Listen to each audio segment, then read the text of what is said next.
In Game of Thrones, figuring out who will win and who will die is one of the biggest reasons people keep coming back to the show. Heroes die, villains win, and the most loving romantic relationship on the show is between twins. The result is a ruthless world where anything can happen to anyone at any time. Or is it? Where many stories, and especially fantasy stories, represent a battle of good versus evil, Game of Thrones tilts that conflict from right and wrong to the battle between two core philosophical concepts, Essentialism and Existentialism.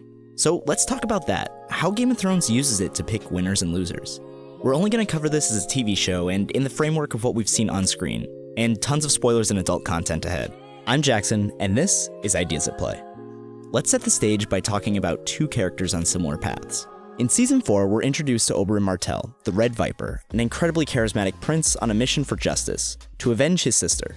Meanwhile, Arya Stark recites the names of those who have wronged her or her family every night before bed, remembering to take her vengeance. These characters are both protagonists, but their missions have gone in wildly different directions. Oberyn ended up in a pool of pulverized goo, while Arya has been crossing off some of the bigger ticket names on her list. So why do these two quests play out so differently? The fantasy genre is typically the most pure in terms of good versus evil. We usually have a pretty clear idea of who we are rooting for and why. This conflict is grounded in a world governed by the philosophical idea of essentialism.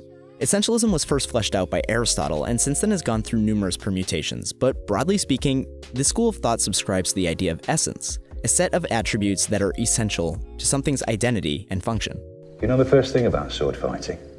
Sticking with the pointy end. That's the essence of it.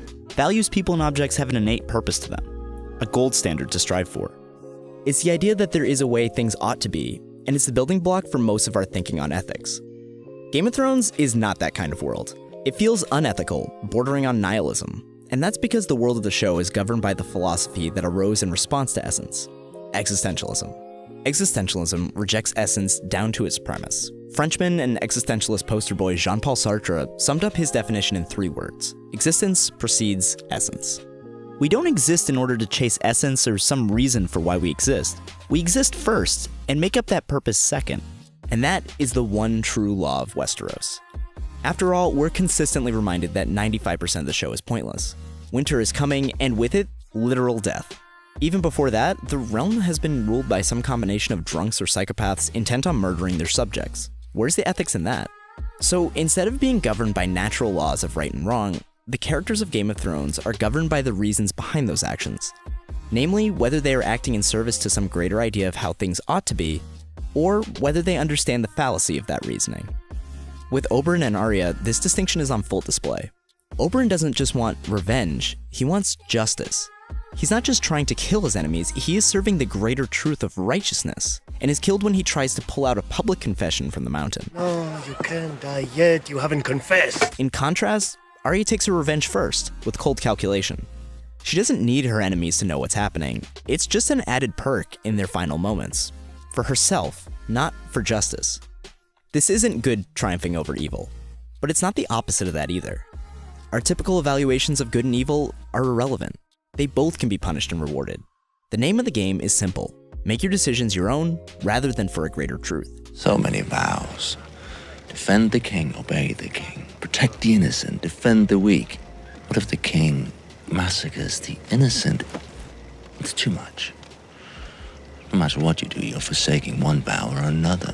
Jaime is hitting this idea on the head here. He did what he thought was right when he killed the Mad King and saved thousands of lives, but he lost his honor in the process.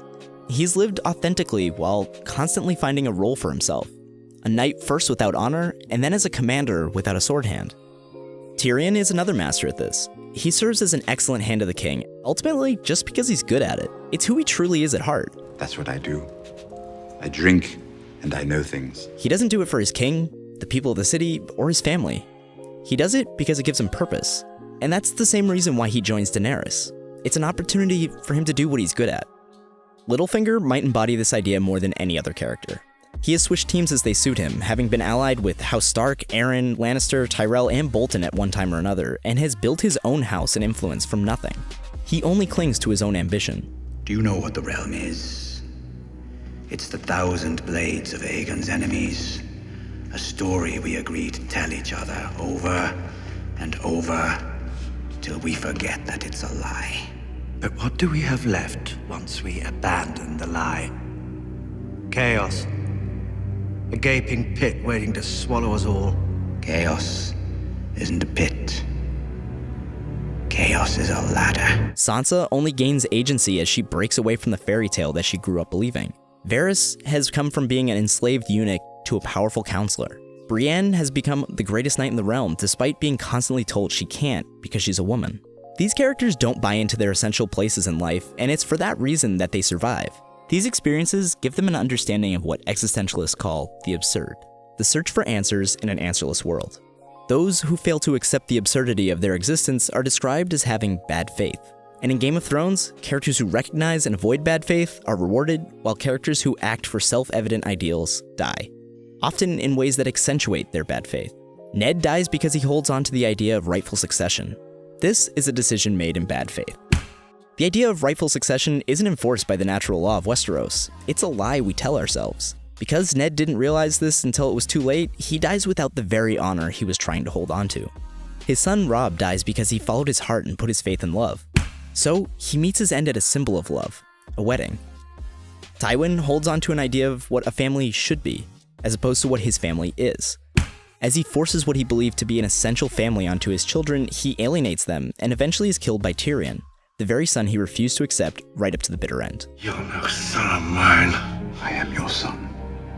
I have always been your son. Marjorie, an expert at playing the Game of Thrones, dies when she hitches her wagon to someone who subscribes to the gods. And where does she die? A church. Well, it used to be a church. Theon believes he's owed things by the world and lives his life according to his cockiness. Joffrey believes that he's untouchable as king and dies when he's flaunting that power most. For Cersei, it's easy to mistake her ascension to the Iron Throne as existentialist. After all, she's thrown out every idea of allegiance or righteousness along the way. But she has done so because she believes that her enemies deserve death, just because they're her enemies. That pursuit has killed her children and has driven a wedge between her and Jaime. Okay, so you might be thinking that I've omitted some pretty prominent characters so far. Well, anonymous viewer, that's a really good point. But there's a reason for that. These are the characters most central to the story of Game of Thrones, and as such, they're the most interesting studies of these competing philosophies. And I think in some cases, we might be judging them prematurely. Let's start with Bran. On the one hand, Bran has given up his essential role by giving up his Stark name. His purest desire was to regain his legs, and he followed his powers to hope and promise. You'll never walk again, but you will fly. On the other hand, his journey is tightly linked to the ideas of destiny and fate, which are counter to everything existentialism stands for. This path has been met with the loss of friends, family, and even himself in the LSD ether of his visions. But now that he's here and removed from the actual Game of Thrones, what happens to him? Daenerys is the purest essentialist left on the show. She's been white-saving Essos for 4 years, abolishing slavery and breaking chains. All the while, she's maintained that that's her throne and she's coming for it. But to do it, Dany is about to unleash the Dothraki on the Seven Kingdoms, promising all sorts of nasty stuff. She also loves to burn people alive. This dedication to the ends justifying the means is reminiscent of Stannis, who blindly pursued his essential claim to the throne. Hundreds will die. Thousands.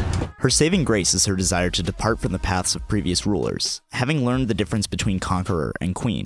But I can't think of any other characters who haven't eventually been killed for such moral self-righteousness. That leaves us with Jon Snow. Jon's very existence is a combination between essence and existentialism. He grew up as a bastard, but he hasn't let that slow him down. He was named Lord Commander of the Night's Watch. He was named King in the North. Not because of his birthright. He has no birthright. He's a damn bastard. Actually, though, he's a Targaryen and a Stark, the truest heir to the Iron Throne there is by essential right. Once he discovers this, he'll have the choice between being driven by existential or essential reasons. And his journey has already been the richest in terms of these choices. He broke with tradition by allying himself with the wildlings and the North. He experienced the absurd, breaking oaths under orders, watching the love of his life die, and looking death in the eyes both figuratively and literally. At the same time, he clings to the words of Ned Stark, a ride-or-die essentialist. He strives to protect the realm and defend life itself. But I'm not sure you can describe the White Walkers as evil. Is a tsunami evil? They're a force of nature, and to be totally fair, he has already died once.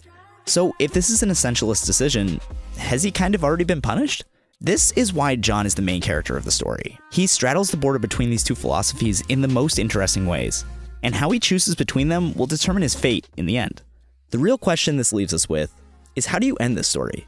Game of Thrones is a story that rejects the idea of essence and, by extension, genre convention. But there is a binary option at the end of the rainbow. When you play the Game of Thrones, you win or you die. There is no middle ground. Do you ultimately reward the very kinds of choices that you've punished for 60+ hours of television? Or do you stick to your guns and punish essential heroes? I'm not sure what the answer is, but I'm really excited to find out. Thanks so much for watching. Hit that thumbs up and the subscribe button. Which way do you think our main characters will sway, and who do you think will win? Let me know in the comments. And if you really want to help me out, head over to my Patreon to help me make more and better videos. Thanks again, see you later.